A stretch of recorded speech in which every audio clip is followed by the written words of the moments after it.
Hi everybody, I think this is day 11. I'm not meeting my goal of doing a video every day. So that tells me might be a little unrealistic.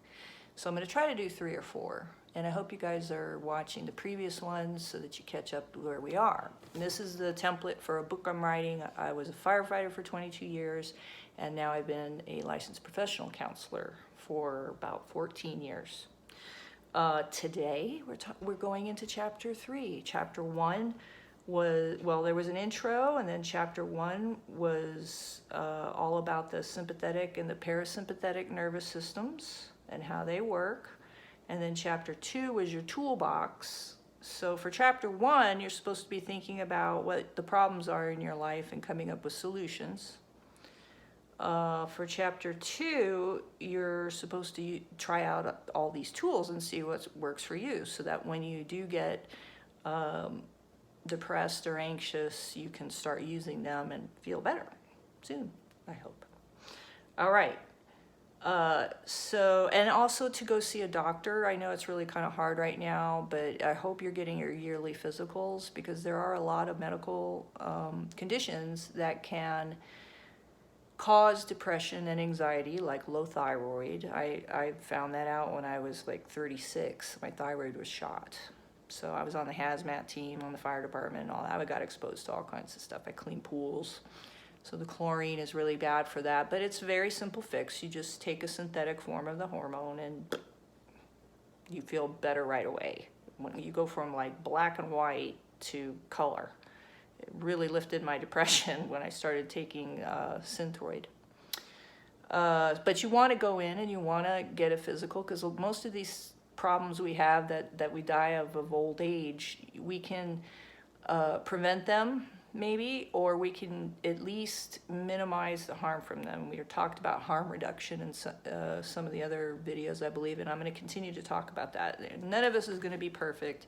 But as long as you can try to do most of the things that you're supposed to do to stay healthy, when you slip up because you're coping or whatever, as long as you get back into your routine and you don't really blow it and overdo it, that's the best a lot of us can do. So I gave you a bunch of tools, and then now for chapter 3, we're going to talk about feelings and why they're important to pay attention to, not just stop down until you feel like you're going to explode. Okay. There are navigation system in our life, and ignoring them is like ignoring your GPS.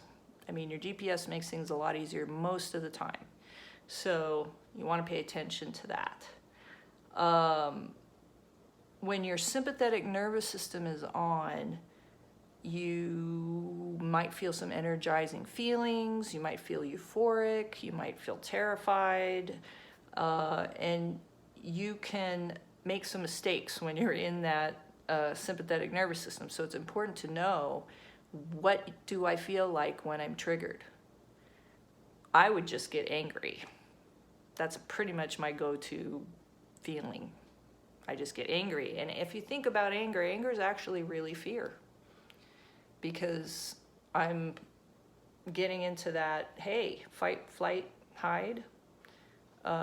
So anger really kind of stems from fear and tripping our sympathetic nervous system into that separate hemisphere thing, where the left side, the logical side, can't talk to the right side, because the blood flow's gone from this to this.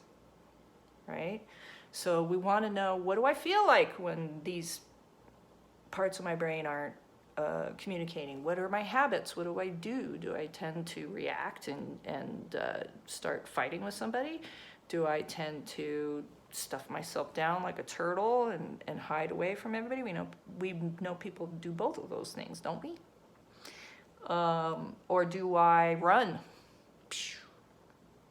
I've done all 3. A lot of the time. So what we want to figure out is, what reactions do I want to have in these situations that I get uncomfortable? And actually, let's make them responses, because responses are mindful reactions. So it's almost like a script you have ready and you practice it. So if you don't want to lose your mind, when your partner hasn't taken out the trash or whatever it is you might be arguing over right now, if you're cooped up with somebody, you take a minute, you breathe, you use the tools, and you stop and you think, what am I feeling? Maybe you're feeling dissed. You know, you've asked them to take the trash out 9 times and they just aren't doing it. So you're assuming they're dissing you, which it may not be that they're dissing you. They just might be having some wicked depression and anger or whatever. But I get it. So you want to breathe, you want to do the tools, you want to get your hemispheres back up so that you can have a response that's more productive than yelling or shaming or blaming. It is really easy for us to become negative because our brains want to protect us. And so if the brain senses any kind of threat, it will trip into our sympathetic nervous system. So the negative people, our negative ancestors, the ones that sat around and like were thinking about what could happen, you know, they survived better. And so that is why it's so easy for us to become negative. That part of our brain is really strong because the brain wants you to survive. So it doesn't work correctly all the time. And there are ways for us to identify it. And one of those is feelings. So what I want you to do is get on the internet and get a feelings chart. And get one that has a lot of different feelings on it. And it'll have little faces and stuff. And start to identify the feelings that you're having throughout the day. Because we're going to connect that into the thinking. And a better explanation of EMDR, which is eye movement desensitization and reprocessing. And we are at 7 minutes. So we're going to continue with chapter 3, hopefully tomorrow. And I hope everybody's safe and taking good care of yourself. I'll see you later.